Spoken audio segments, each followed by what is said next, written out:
فرش التراب يضمني. دو سوال مجھے کرنے ہیں. پہلا یہ کہ جو لوگ دنیا سے چلے جاتے ہیں ہمارے بزرگ، ان کو ثواب پہنچانے کے لیے اگر ہم کسی کو بلاتے ہیں، بچوں کو یا کسی حافظ قرآن کو کہ قرآن پڑھیں، تو کیا وہ ثواب انہیں ملتا ہے؟ دوسرا سوال یہ ہے کہ مرنے کے بعد انسان کی زندگی، کیا جو نیک لوگ ہیں وہ قبروں کے اندر ہی ہیں، اور کیا ان کا کوئی عمل دخل دنیا میں رہ جاتا ہے، یا کیا وہ ہمارے لیے کوئی دعا کر سکتے ہیں یا نہیں؟ پلیز ذرا تفصیل سے اس معاملے میں روشنی فرمائیے. اس میں تو کیٹیگوریکل میرا جواب ہے کہ قطعاً نہیں، بلکہ یہ بدعت ہے. یعنی یہ بجائے آپ کو کوئی ثواب دلانے کے الٹا جو ہے آپ پر گرفت ہو جائے گی. ایسی کوئی چیز صحابہ سے ثابت نہیں ہے، اور ہمارا دین وہی ہے، ما انا علیہ واصحابی. رسول نے فرمایا جس چیز پر میرا عمل ہے اور میرے صحابہ کا ہے، دین تو اصل میں وہی ہے. جہاں تک ایصال ثواب کا تعلق ہے، اس میں ہمارے ہاں ذرا کافی مختلف آراء موجود ہیں. مجھے اس رائے سے اتفاق ہے کہ مالی اگر کوئی عبادت ہے، اس کا ثواب آپ اپنے کسی فوت شدہ بزرگ کو منتقل کر سکتے ہیں. مطلب آپ نے کسی بیوہ کی کوئی مدد کی ہے، کسی یتیم کی کوئی مدد کی ہے، کسی دینی کام میں پیسہ لگایا ہے، کوئی صدقہ جاریہ شروع کیا ہے خدمت خلق کے لیے وغیرہ وغیرہ، تو اس کی تو جو ہے اس کے ثواب کو منتقل کیا جا سکتا ہے کہ اللہ اس کا ثواب میرے والد یا میری والدہ کے منہ کو پہنچا دے. جسمانی نہیں. آپ نماز پڑھ کے کہیں اس کا ثواب، یا روزہ رکھ کر کہیں کہ اس کا ثواب، یا یہ کہ آپ قرآن پڑھ کر کہیں، یہ آپ ہی کو ثواب ہوگا. آپ خود پڑھیں گے آپ کو ثواب ہوگا. البتہ ایسے تمام افعال کے بعد جب آپ اللہ سے دعا کریں گے، یہ نہیں کہیں گے کہ میرے اس فعل کا ثواب منتقل کر دے، اے اللہ میرے والدین کی مغفرت فرما. تو یہ کوئی نیک کام کرنے کے بعد جو ہے اس دعا کی تاثیر جو ہے وہ بڑھ جاتی ہے. بس اس پہلو میں انڈائریکٹلی اس کا ایک تعلق بن جائے گا. ورنہ یہ کہ وہ اس طریقے سے بچوں کو بلانا اور پڑھانا اور یہ جو ہے سوئم میں کرنا اور قرآن خوانی کی محفل ہے، یہ سب بدعات ہیں، اور یہ در حقیقت دین میں اضافے ہیں، اور ان کی کوئی حقیقت نہیں ہے.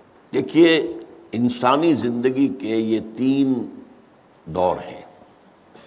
حیات دنیاوی جو ہماری پیدائش سے شروع ہو کر اور ہماری موت پر ختم ہو جائے، پھر حیات برزخی موت سے لے کر قیامت کے دن تک، اور پھر حیات اخروی ہے قیامت میں ریزریکشن کے بعد سے وہ زندگی جو ہے جو جنت یا دوزخ کی ہے.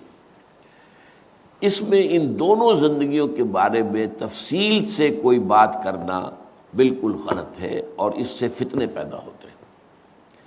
ظاہر بات ہے کہ قبر، جسم تو قبر میں رہتا ہے، اس میں تو کوئی شک ہی نہیں ہے. روح کہاں جاتی ہے؟ کیا وہ بھی قبر ہی میں رہتی ہے یا کہیں اور چلی جاتی ہے؟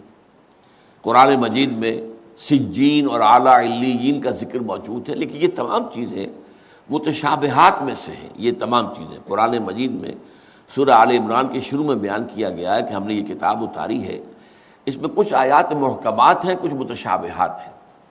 وہ متشابہات کا ایگزیکٹ مفہوم جاننا اس وقت ہمارے لیے ممکن نہیں ہے.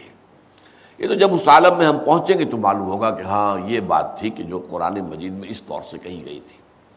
لیکن یہ کہ اس وقت جو ہے جتنا کچھ ہمیں حدیث صحیح میں مل جائے یا قرآن میں مل جائے، اس عالم برزخ میں بھی یہ تو ہوتا ہے کہ جو نیک لوگ ہیں انہیں کچھ نہ کچھ جو ہے اثرات اچھے ان پر پڑتے رہتے ہیں، ان کی ارواح پر کہہ لیجئے، اور کچھ جو برے ہیں ان کے اوپر جو آخری انجام ہونا ہے اس کی کچھ ریفلیکشن ہوتی رہتی ہے، جس کو حدیث میں کہا گیا ہے کہ ہر قبر جو ہے وہ یا تو جنت کے باغیچوں میں سے ایک باغیچہ ہے یا دوزخ کے گڑھوں میں سے ایک گڑھا ہے.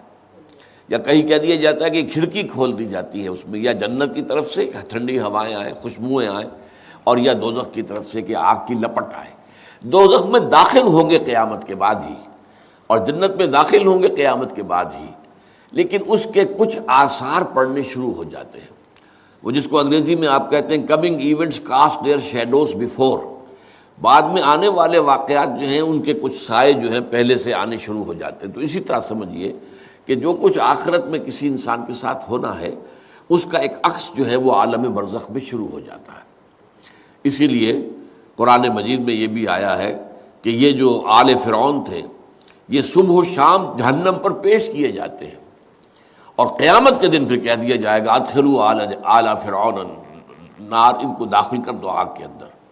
تو یہ اس حد تک، باقی یہ ہے کہ تفصیل میں جانا، ہاں ایک رائے ہے، یہ شاہ ولی اللہ دہلوی رحمۃ اللہ علیہ کی ہے، اگر ان کی رائے نہ ہوتی تو میں اسے بیان بھی نہ کرتا، لیکن یہ کہ وہ ایک بہت بڑے محدث اور بہت مفکر اور دین کے فلسفے سے بہت بڑے واقف انسان تھے۔ انہوں نے کہا کہ جو اولیاء اللہ ہوتے ہیں، اللہ کے نیک بندے، اللہ کے بندے، ان کے انتقال کے بعد ان کی روحوں کو بھی اللہ فرشتوں کے طبقہ اسفل میں شامل کر دیتا ہے۔ یہ فرشتے ہیں نا، اس وقت بھی موجود ہیں۔ ابھی شاید اگلے ہی جمعے میں وہ حدیث جو ہے اس کا بیان آئے گا کہ جب بھی کسی گھر میں، اللہ کے گھر میں کچھ لوگ اس لیے جمع ہوں کہ اللہ کی کتاب پڑھیں اور سمجھیں اور سمجھائیں، تو ان کے اوپر فرشتے گھیرا ان کا ڈال لیتے ہیں، اور ان پر اللہ کی طرف سے سکینت نازل ہوتی ہے اور رحمت نازل ہوتی ہے، اور اللہ ان کا ذکر کرتا ہے فرشتوں کے پاس، دیکھو میرے بندے، تم کہتے تھے یہ فساد مچائے گا، دیکھو یہ بھی تو ہے نا جو میرے کلام کو پڑھنے کے لیے میرے گھر میں جمع ہیں۔ تو فرشتے ہیں موجود، ہم میں سے ہر ایک کے ساتھ 2 فرشتے موجود ہیں۔ تو یہ فرشتہ اسفل ہے، سب سے نیچے، جو دنیا کے کاروبار کو چلانے میں اللہ تعالیٰ کے سول سرونٹس ہیں۔ پھر اس سے اوپر کے فرشتے ہیں، اس سے اور اوپر کے فرشتے ہیں، پھر مقربین ہیں جو اللہ تعالیٰ کے قریب ترین فرشتے ہیں۔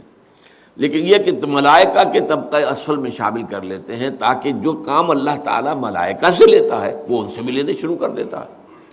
لیکن ہمیں یہ اجازت نہیں ہے کہ ہم فرشتوں کو پکار کر کہیں کہ اے فرشتے، اے جبریل، اے میکائیل، یا فلاں، اے منکر، جو یا میرے جو ہے کرامن کاتبین، میرا یہ کام کر دو۔ نہیں، یہ شرک ہو جائے گا۔ اسی طرح ہو سکتا ہے کہ انبیاء کی ارواح جو ہے وہ بھی اللہ تعالیٰ نے شامل کی ہوئی اس لشکر کے اندر، وہ کام کر رہے ہوں اور وہ اللہ تعالیٰ کے حکم سے مختلف معاملات جو ایگزیکیوٹ کرتے ہوں، لیکن ہم کسی کو پکار نہیں سکتے۔ بس یہ اگر آ گیا میدان تو یہ پھر جو ہے شرک شروع ہو جائے گا۔